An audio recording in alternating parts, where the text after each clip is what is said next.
Opinion repression of Urdu-speaking Muhajirs who left India in search of Dreamland called Pakistan in a nation supposedly created as a homeland for Ashraf Muslims, the very architects of Pakistan. The Urdu-speaking Muhajirs have become its most persecuted and abandoned minority. What began as political marginalization has evolved into a state-sponsored campaign of violence, exclusion, and erasure.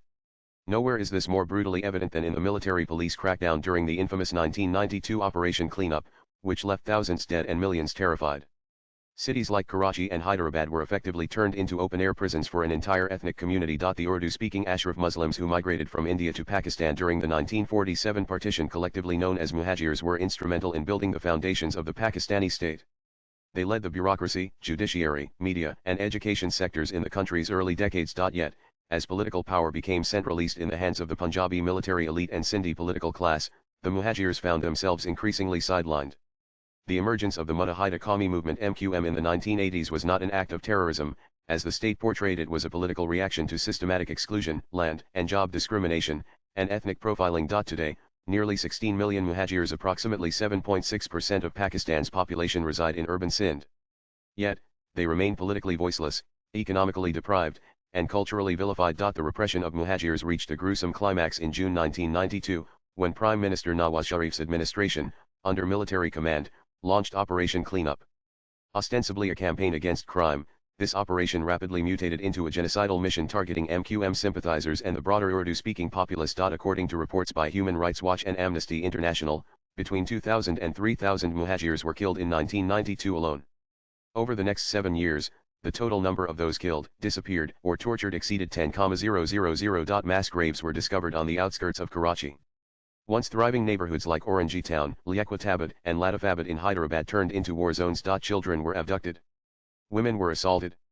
Entire families were burned alive in raids carried out under the silent watch or direct participation of state forces. Torture cells operated from rangers' headquarters, local police stations, and unofficial military dungeons.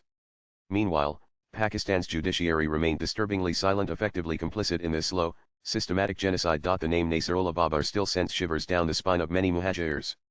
As Interior Minister during Benazir Bhutto's second tenure 1993 to 1996, he led what he chillingly referred to as a cleansing of Karachi. Babar issued shaitan-side orders, granting blanket authority to security forces to kill on suspicion, no trial, warrants, or accountability. Babar had famously declared, "We will clean Karachi at any cost." That cost was paid with the lives of innocent Urdu-speaking civilians. Reports from the Human Rights Commission of Pakistan (HRCP) from that time documented widespread enforced disappearances, extrajudicial executions, and institutionalized torture, all carried out under the watch of Babar's Interior Ministry.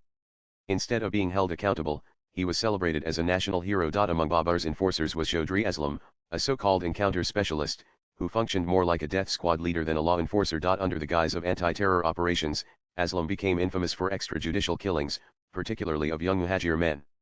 More than 100 deaths are attributed to his unit, many in staged shootouts or during custody. Human rights organizations like HRCP and Amnesty International repeatedly flagged his operations, citing enforced disappearances and custodial torture. Yet, Aslam was never punished.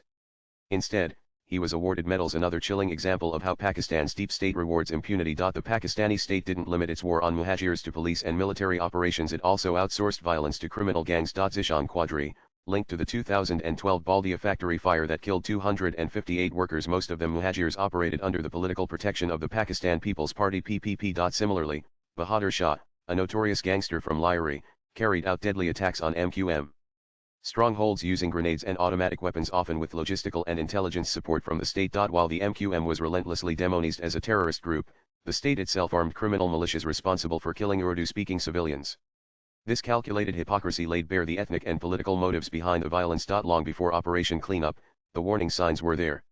In 1986, during the Kasbah Aligarh massacre, more than 300 Muhajirs were slaughtered by ethnic mobs while law enforcement watched passively. In 1992, dozens of mourners at a funeral in Kaji ground were gunned down in broad daylight. These were not spontaneous riots. They were planned massacres, part of a broader strategy to terrorize, silence, and ultimately erase a community. Throughout the 1990s and 2000s, the Pakistani media, under the thumb of the military and the Inter-Services Intelligence (ISI), imposed a near-total blackout on Muhajir persecution. Journalists who tried to expose the truth were exiled, intimidated, or killed. The MQM was framed as an Indian proxy, and Muhajirs were branded as traitors, justifying the bloodbath in the name of national security. Even in the digital age, censorship continues. In 2023 alone, more than 1,200 social media accounts were suspended for raising concerns about Muhajir disappearances or criticizing the military. The Prevention of Electronic Crimes Act has become a digital blasphemy law used not to protect citizens, but to criminalize truth-telling. Despite claims of democratic progress, the systematic repression of Muhajirs continues in 2025. The 2024 general election saw blatant gerrymandering of Karachi's constituencies to dilute the Muhajir vote. Enforced disappearances remain common. According to the HRCP's 2023 report, at least 44 Urdu-speaking political workers were abducted in Karachi that year alone. None have returned. Economically, Muhajirs remain excluded from civil services, police forces, and government jobs. Despite Karachi contributing over 20% of Pakistan's gross domestic product (GDP), its Muhajir-majority neighborhoods face chronic power outages, crumbling infrastructure, and relentless police brutality. While Pakistan continues to posture as a champion of global Muslim causes from Kashmir to Palestine, it has waged a decades-long war against its own citizens. The silence of the international human rights community is deafening. No tribunal has investigated the 1992 atrocities. No court has indicted the generals, ministers, or encounter specialists behind this genocide. This is not just a domestic failure, it is an international disgrace. As a human being, and as someone who believes in justice, I say this: Muhajirs do not seek revenge. Muhajirs seek acknowledgement. They demand truth, accountability, and dignity. Those responsible for the 1992 massacres must be named and prosecuted. The disappeared must be brought home. The media blackout must end. And Pakistan must confront the truth of what it has done. Swipe left for next video. Until the state reckons with its crimes against Muhajirs, it cannot truly be called a democracy. It will remain, in essence, a militarist ethnic state built not on unity, faith, and discipline, but on blood, silence, and impunity. Tariq Adib Ansari is the national working president of the All India Pasmanda Muslim Bahas. Views expressed in the above piece are personal and solely that of the author. They do not necessarily reflect News 18's views. Latest blogs.